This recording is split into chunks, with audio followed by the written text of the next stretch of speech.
The morning mist clung to the Cascade Mountains like a shroud as the yellow school bus wound its way up the narrow mountain road toward Camp Wildwood. It was October 15th, 2000, and the crisp autumn air carried the scent of pine needles and dying leaves through the partially open windows. 23 students from Lincoln High School in Spokane, Washington, chatted excitedly about their 3-day environmental science field trip, their breath forming small clouds in the cool air. Chen pressed her face against the cold window, watching the dense forest blur past. At 17, she was the kind of student who preferred books to parties, science lab to social events. Her dark hair was pulled back in a practical ponytail, and her backpack contained not just the required supplies, but also her personal journal where she documented everything. A habit that had earned her the nickname Detective Chen from her classmates. "Hey Sarah, you documenting this thrilling bus ride in your little notebook?" teased Jessica Morrison from the seat behind her, her blonde hair perfectly styled despite the early morning departure. Jessica was everything Sarah wasn't: popular, confident, and seemingly effortless in social situations. But there was something in her voice today that didn't match her usual playful tone, a subtle tension that made Sarah turn around. Before you continue with this story, I'd love for you to hit that subscribe button and let me know in the comments where you're watching from. Are you joining us from a cozy living room in Ohio, maybe a coffee shop in California, or perhaps from somewhere across the globe? Your support means everything, and I love connecting with viewers from all over. Now, let's get back to that foggy October morning in 2000. Sarah studied Jessica's face, noting the way her friend's smile seemed forced, how her usually bright green eyes kept darting toward the forest outside. "Everything okay, Jess?" she asked quietly, her instinct for noticing details kicking in. Jessica's mask slipped for just a moment. "Just excited about the trip," she said, but her fingers worried at a folded piece of paper in her lap. Sarah had known Jessica since middle school, and this nervous energy was unlike her. Before Sarah could probe further, their teacher, Mrs. Patterson, stood up at the front of the bus. "All right, everyone, we're about 15 minutes from Camp Wildwood," Mrs. Patterson announced, her voice carrying over the excited chatter. She was a dedicated teacher in her 40s, the kind who genuinely cared about her students' education, and had organized this trip to give them hands-on experience with forest ecosystems. "Remember, we're here to study the environmental impact of logging on local wildlife. You'll be working in assigned groups to collect data and samples." The bus rounded another curve, and suddenly the trees opened up to reveal a stunning vista of the valley below. Camp Wildwood sat nestled in a clearing, surrounded by towering Douglas firs and western hemlocks. The main lodge was built from massive logs, its stone chimney already sending a welcoming curl of smoke into the crisp air. Several smaller cabins dotted the property, connected by gravel paths that disappeared into the forest. As the bus pulled to a stop, Sarah noticed something odd. Jessica had gone completely pale, and the piece of paper in her hands was now crumpled into a tight ball. When their eyes met, Jessica quickly shoved the paper into her jacket pocket and forced another smile. "Sarah, Jessica, you're in cabin 3 with Emma and Riley," Mrs. Patterson called out as students began gathering their luggage.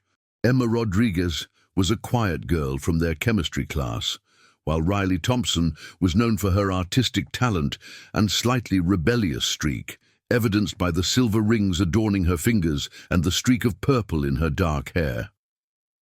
The 4 girls made their way to their assigned cabin, their footsteps crunching on the fallen leaves that carpeted the path. The cabin was rustic but comfortable, with 2 sets of bunk beds, a small table, and windows that looked out into the dense forest. As they claimed their beds and unpacked, Sarah couldn't shake the feeling that something was off about this trip. That evening, after a day of collecting soil samples and cataloging plant species, The girls sat around the campfire with their classmates, roasting marshmallows and sharing stories. The flames cast dancing shadows on their faces, and the forest around them seemed alive with mysterious sounds. The hoot of an owl, the rustle of small animals in the underbrush, the distant howl of a coyote. "Did you guys know that people have gone missing in these mountains?" Riley said, her voice low and mysterious as she gestured toward the dark trees beyond the firelight. "My older brother told me about a hiker who disappeared here 5 years ago. They never found him." "Riley, don't start with the scary stories," Emma said nervously, pulling her sweater tighter around her shoulders. But Jessica seemed transfixed by Riley's words. What kind of people go missing?" she asked, her voice barely above a whisper. Riley leaned forward, the firelight making her eyes glow. "All kinds. Hikers, campers, even some loggers. The Forest Service says it's just people getting lost, but locals think something else is going on. Something about these mountains that makes people just vanish." Sarah watched Jessica's reaction carefully. Her friend's face had gone ashen again, and she was unconsciously touching her jacket pocket where she'd hidden that crumpled paper. When Mrs. Patterson announced lights out, Jessica was the first to head back to their cabin, claiming exhaustion from the day's activities. But Sarah knew her friend too well. As the other girls settled into their bunks, Sarah pretended to sleep while keeping watch. Around midnight, she heard the soft creak of Jessica's bunk and the whisper of bare feet on the wooden floor. Through barely opened eyes, she watched Jessica retrieve something from her jacket, that same piece of paper, and slip quietly out the cabin door. The forest at night was a completely different world from the sunlit wilderness they'd explored during the day. Ancient trees loomed like silent sentinels, their branches creating a canopy so thick that only fragments of moonlight filtered through to the forest floor. Sarah followed Jessica's distant figure, staying far enough back to avoid detection, but close enough to see where she was going. Jessica moved with surprising confidence through the darkness, as if she knew exactly where she was headed.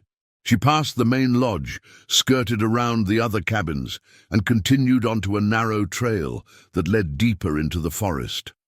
Sarah's heart pounded as she realized they were moving away from the safety of the camp, venturing into the wilderness where, according to Riley's stories, people disappeared without a trace. After what felt like an eternity of careful stalking through the underbrush, Jessica finally stopped in a small clearing about 1/2 mile from camp. In the center of the clearing stood a massive old-growth cedar, its trunk easily 6 feet in diameter. Jessica approached the tree and began searching around its base with a small flashlight she'd pulled from her pocket. Sarah crept closer, hiding behind a fallen log, and watched as Jessica found what she was looking for, a hollow at the base of the cedar tree. She pulled out a small package wrapped in plastic and unwrapped it carefully. Even from her hiding spot, Sarah could see it was some kind of notebook or journal. Jessica opened it, consulted the crumpled paper from her pocket, and began reading by the light of her flashlight. Suddenly, the forest erupted with the sound of snapping branches and heavy footsteps. Jessica's head snapped up, her eyes wide with terror as multiple flashlight beams cut through the darkness, converging on the clearing from different directions. She scrambled to her feet, clutching the notebook to her chest, but it was too late. "Well, well, Jessica Morrison," a man's voice called out from the darkness. "Right on time." The sound of her friend's frightened whimper sent ice through Sarah's veins. She pressed herself lower behind the log, her mind racing as she realized that Jessica hadn't just stumbled into danger, she had walked directly into a trap. And now, whatever sinister force lurked in these mountains had claimed another victim, just as Riley had warned. The next morning brought chaos to Camp Wildwood. Mrs. Patterson's frantic voice echoed through the forest as she discovered that 4 girls from Cabin 3 were missing. Sarah Chen, Jessica Morrison, Emma Rodriguez, and Riley Thompson had seemingly vanished without a trace during the night. leaving behind only their belongings and a mystery that would haunt the small mountain community for decades to come. Detective Maria Santos arrived at the camp by mid-morning, her weathered face grim as she surveyed the scene. At 45, she had worked missing persons cases for nearly 2 decades. But something about this situation felt different. 4 teenage girls didn't just disappear simultaneously without leaving some kind of evidence behind. She began interviewing the remaining students and teachers, looking for any clue that might explain what had happened. "The girls were all in their bunks when I did the final check at 11 p.m., Mrs. Patterson insisted, her hands shaking as she spoke. "I specifically remember seeing all 4 of them. Sarah was reading with a flashlight. Jessica was lying down with her back to me, and Emma and Riley were whispering to each other in the other bunk." Detective Santos made careful notes, but something about the teacher's account troubled her. In her experience, teenagers didn't typically disappear without planning or without telling someone their intentions. She decided to search the girls' cabin more thoroughly, looking for anything that might provide insight into their state of mind before the disappearance. In Jessica's belongings, she found something interesting: a small address book with several phone numbers, including one for a private investigator in Seattle named Robert Hayes. When Santos called the number, Hayes's secretary informed her that Jessica had contacted their office 3 weeks earlier, asking questions about missing persons cases in the Cascade Mountains region. She specifically asked about disappearances near Camp Wildwood, the secretary explained. Mr. Hayes told her he couldn't share details about ongoing investigations, but she seemed very persistent. She said it was for a school project, but Mr. Hayes didn't believe her. This revelation changed everything. Jessica Morrison hadn't been an innocent victim of circumstance. She had been actively investigating disappearances in this area. But what had she discovered? And why hadn't she shared her concerns with anyone? Detective Santos spent the next 3 days coordinating an extensive search operation. Search and rescue teams combed through hundreds of acres of dense forest, following every trail and checking every potential hiding spot. Bloodhounds tracked the girls' scents to various points around the camp, but consistently lost the trail at the main road, suggesting the possibility that the girls had been picked up by a vehicle. The media attention was intense. Parents from across the state watched the news coverage with a mixture of horror and relief that their own children were safe at home. The parents of the missing girls, the Chens, Morrisons, Rodriguezes, and Thompsons, maintained a constant vigil at the command post, hoping desperately for any news of their daughters. Sarah's mother, Linda Chen, was particularly vocal about her frustration with the investigation's pace. "My daughter is the most responsible person I know," she told reporters. "She wouldn't just wander off into the forest. Someone took these girls, and the police need to find out who." Linda Chen's intuition proved remarkably accurate. On the 4th day of the search, a hiker discovered something disturbing about 2 miles from Camp Wildwood. 4 backpacks arranged in a neat row beneath a Douglas fir tree, each containing personal items belonging to the missing girls. But the backpacks showed signs of having been deliberately placed there, not dropped in panic or haste. Inside Sarah's backpack, Detective Santos found the girl's journal, with entries documenting the field trip up until the day of the disappearance. The final entry, written on the afternoon before the girls vanished, was particularly telling.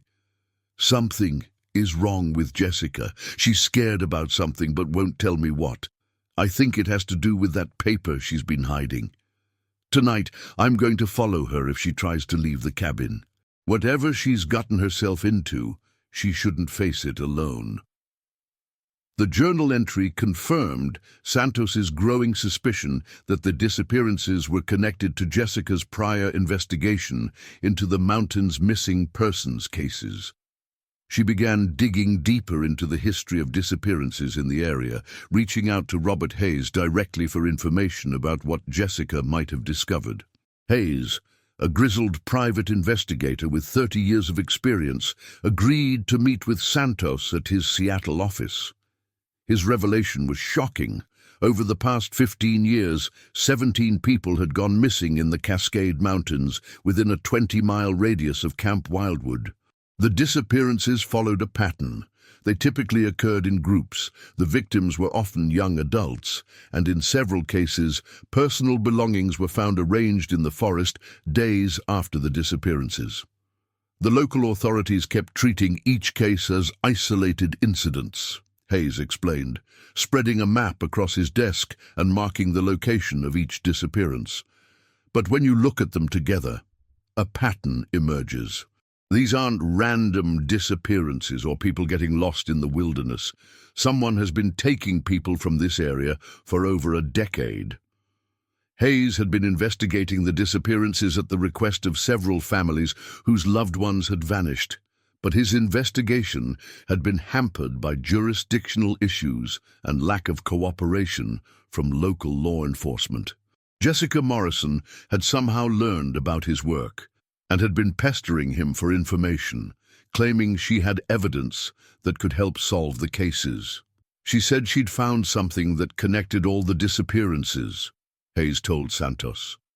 A journal or notebook that had been hidden near the camp. She wanted me to meet her at some location in the mountains, but I thought it was too dangerous. I told her to bring whatever evidence she had to my office, but she never showed up. Santos felt the pieces of the puzzle beginning to fall into place. Jessica had discovered something significant about the disappearances, something important enough to risk her life for. But her investigation had been noticed by whoever was responsible for the abductions, and they had used her discovery to set a trap, not just for Jessica, but for her 3 roommates as well. The investigation took on new urgency as Santos realized they weren't just searching for 4 missing teenagers. They were hunting for a predator who had been operating in the mountains for years, someone with intimate knowledge of the terrain and enough local connections to evade detection for over a decade. Working with Hayes, Santos began mapping out the timeline of disappearances, looking for connections between the victims and any common factors that might lead them to the perpetrator. What they discovered was a web of carefully orchestrated abductions that stretched back to 1985, involving victims from multiple states who had one thing in common.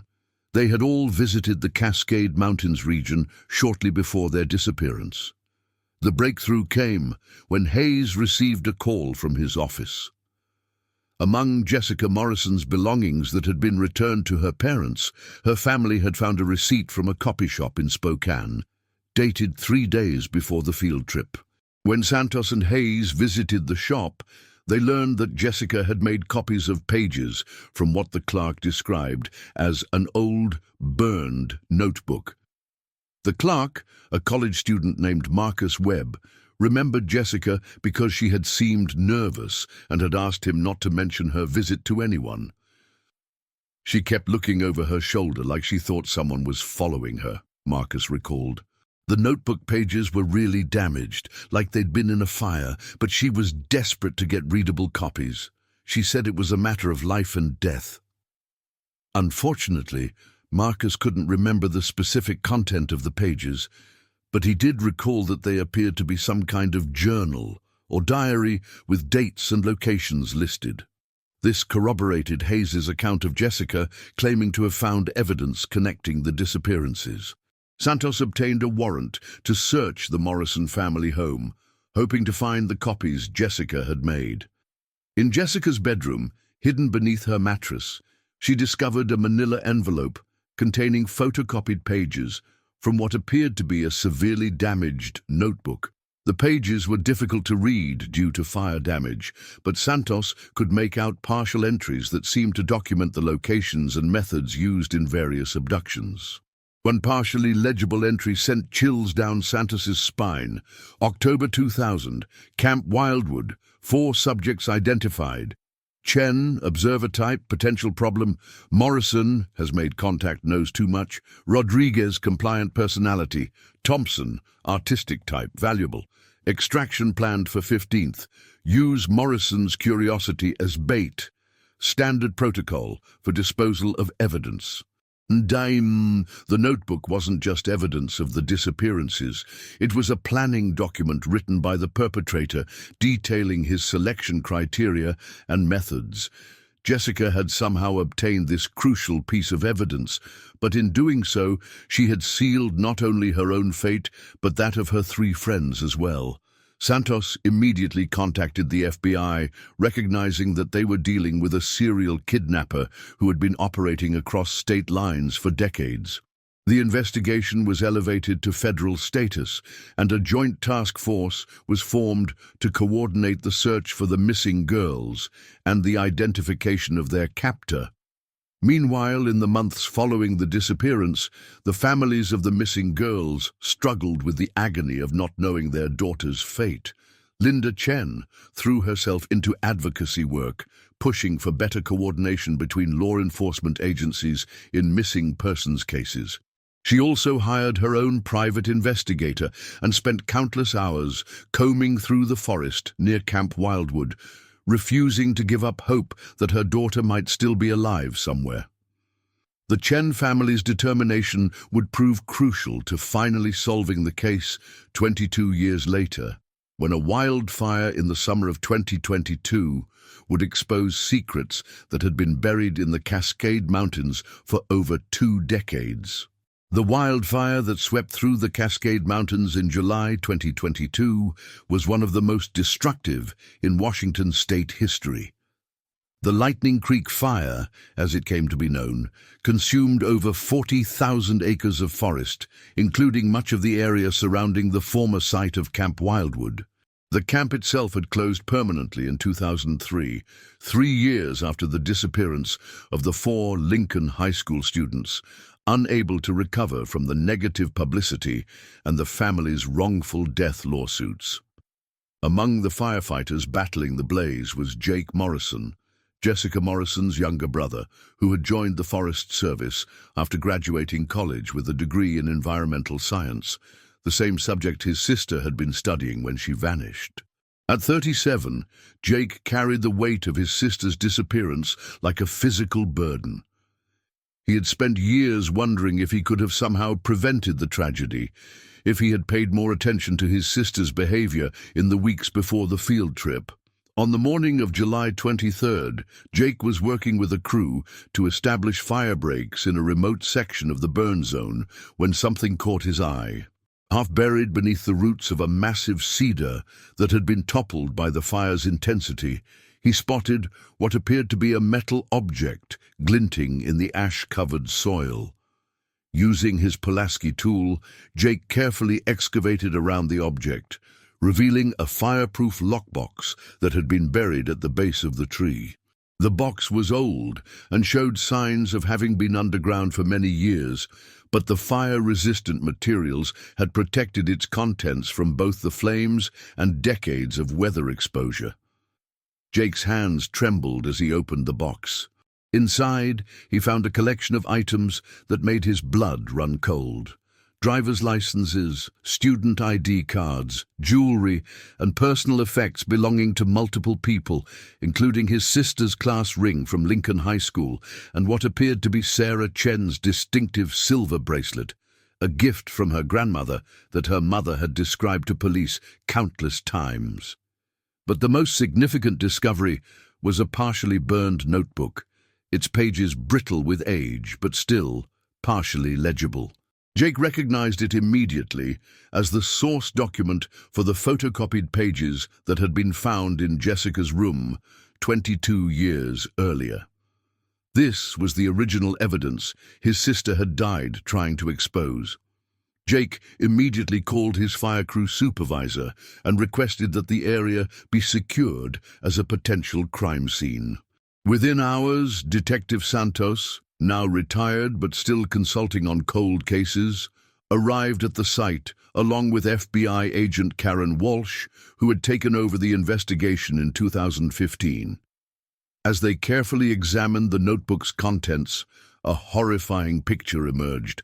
The journal documented not just the 2,000 disappearances, but detailed records of abductions dating back to 1985. The writer had meticulously recorded the names, ages, physical descriptions, and ultimate fates of dozens of victims. Most chilling of all were the location references that indicated where the bodies had been disposed of throughout the vast mountain wilderness. The journal's author identified himself only as the collector, and his entries revealed a disturbed individual who viewed his victims as specimens to be acquired, studied, and ultimately disposed of when they no longer served his purposes. The clinical, detached tone of the writing suggested someone with a background in science or medicine, possibly someone who had legitimate access to remote areas of the forest. Agent Walsh immediately assembled a team of forensic anthropologists and cadaver dogs to begin searching the locations referenced in the journal. The first site they investigated, a remote ravine about 5 miles from Camp Wildwood, yielded the remains of multiple individuals, including what appeared to be 4 young females whose approximate ages and physical characteristics matched those of the missing Lincoln High School students. The forensic team worked methodically through the summer of 2022, eventually discovering the remains of 19 individuals buried in various locations throughout the mountains. DNA analysis confirmed that among the victims were Sarah Chen, Jessica Morrison, Emma Rodriguez, and Riley Thompson, finally giving their families the closure they had sought for over 2 decades. But the discovery of the journal raised as many questions as it answered. Who was the collector? How had he managed to operate undetected for so long? And most importantly for the investigation, was he still alive and potentially still active? The answer came from an unexpected source. Linda Chen, now in her 70s but still sharp and determined, had never stopped her own investigation into her daughter's disappearance. When she learned about the journal's discovery, she contacted Agent Walsh with information she had been compiling for years. "I've been tracking people connected to Camp Wildwood and the Forest Service in this area," Linda explained during a meeting at the FBI's Seattle field office. "There's one name that keeps coming up in connection with multiple disappearance cases, someone who had access to all the areas mentioned in that journal and who would have known the forest well enough to hide bodies without detection." Linda's research had led her to Dr. Edmund Hartley, a wildlife biologist who had worked for the Washington State Department of Fish and Wildlife from 1982 to 2010. Hartley had conducted research throughout the Cascade Mountains and had legitimate reasons to be in remote areas at all hours. He had also served as a consultant for Camp Wildwood, helping design their environmental science curriculum. More significantly, Linda had discovered that Hartley owned property adjacent to several of the locations where remains had been found. His academic background in biology matched the clinical tone of the journal entries, and his retirement in 2010 corresponded with the end of the documented disappearances. Agent Walsh immediately began investigating Hartley, but discovered that he had died in 2019 at the age of 78, taking his secrets to the grave. However, a search of his former property yielded additional evidence, including a workshop where Hartley had apparently prepared his victims' belongings for disposal and additional journals documenting his crimes in disturbing detail. The investigation revealed that Hartley had targeted young people who visited the mountains, particularly those who were intelligent and observant, qualities he found threatening to his continued operation. He had somehow learned of Jessica Morrison's investigation into the disappearances and had used that knowledge to lure her and her friends to their deaths. In his final journal entry, dated October 16, 2000, the day after the girls disappeared, Hartley had written, "The Morrison girl proved more resourceful than anticipated. She had somehow obtained one of my early journals that I believe was destroyed in the 1999 cabin fire. Her discovery threatened to expose decades of work. The extraction was successful, though eliminating 4 subjects simultaneously required significant logistical adjustments. Have relocated all materials to new secure location. Future operations must be more carefully managed to prevent similar security breaches. The revelation that a respected wildlife biologist had been responsible for decades of disappearances sent shockwaves through the Pacific Northwest scientific community. Hartley had been well regarded in his field, had published numerous research papers, and had received awards for his conservation work, all while secretly abducting and murdering dozens of people who ventured into what he considered his territory. The families of the victims finally had answers, but the knowledge came at a terrible emotional cost. They learned not only that their loved ones were dead, but that they had died at the hands of someone who viewed them as nothing more than research specimens. The clinical, detached nature of Hartley's documentation made the crimes somehow even more horrific than if they had been committed in passion or rage. For Jake Morrison, the discovery was particularly devastating. Reading his sister's final hours in Hartley's meticulous notes, how she had been tortured for information about who else knew about her investigation, how she had tried desperately to protect her friends even as she realized the hopelessness of their situation, left him struggling with survivor's guilt and rage that the perpetrator had died before facing justice. But for Linda Chen, the resolution of her daughter's case marked not an end, but a transformation of her life's mission. She had spent 22 years searching for answers, and now she was determined to ensure that other families wouldn't have to endure the same prolonged agony of uncertainty. Linda established the Sarah Chen Foundation, dedicated to improving coordination between law enforcement agencies in missing persons cases and providing resources for families dealing with disappearances. She also worked with lawmakers to pass legislation requiring better communication between different jurisdictions when investigating potential serial crimes. Sarah wanted to be a scientist, Linda said at the Foundation's inaugural fundraiser. She wanted to solve mysteries and help people understand the world around them. In the end, even in death, she helped solve the greatest mystery of her own life and brought justice for dozens of other families. That's the legacy I want to honor. The discovery of Edmund Hartley's crimes also led to a broader examination of unsolved disappearances throughout the Pacific Northwest. Using his journals as a guide, law enforcement agencies were able to connect him to at least 37 confirmed victims across 3 states, making him one of the most prolific serial killers in regional history.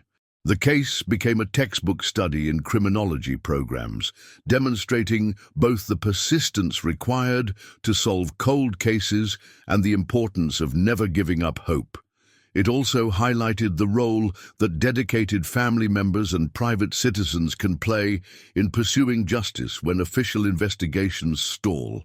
For the Spokane community, the resolution brought a complex mixture of relief and renewed grief. Parents who had watched their children grow up safe, while the Chen, Morrison, Rodriguez and Thompson families suffered in uncertainty, now grappled with the knowledge of how close danger had been and how easily their own children could have become victims. The former site of Camp Wildwood, now burned and barren, became an unofficial memorial to the victims of Edmund Hartley's crimes.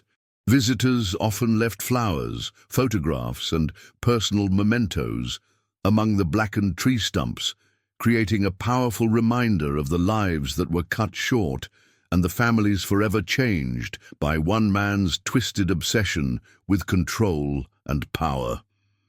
As the investigation officially closed in December 2022, Agent Walsh reflected on the case that had spanned her entire career. What strikes me most about this investigation is the courage of a 17-year-old girl who knew she was in danger but refused to let fear stop her from pursuing the truth, she said during a press conference. Jessica Morrison's determination to expose Edmund Hartley's crimes ultimately led to justice for dozens of families, even though she paid the ultimate price for her bravery. The burned notebook that Jake Morrison had discovered in the ashes of the Lightning Creek fire was preserved as evidence, but photocopies of its contents were made available to researchers studying serial crimes. The document served as a chilling reminder of how easily evil can hide behind a facade of respectability, and how important it is for communities to remain vigilant about protecting their most vulnerable members. In the end, the mystery of what happened to Sarah Chen, Jessica Morrison, Emma Rodriguez, and Riley Thompson had been solved, but the impact of their story would continue to resonate for generations. Their tragedy had exposed a decades-long pattern of predatory behavior, led to improved investigative protocols, and inspired ongoing efforts to protect others from similar fates. The four teenage girls who had simply wanted to learn about forest ecosystems during a school field trip had instead become unwitting heroes whose legacy helped prevent countless other families from experiencing the same devastating loss. Their story served as both a cautionary tale about the dangers that can lurk in seemingly safe environments and an inspiring example of how the pursuit of truth and justice can transcend even death itself.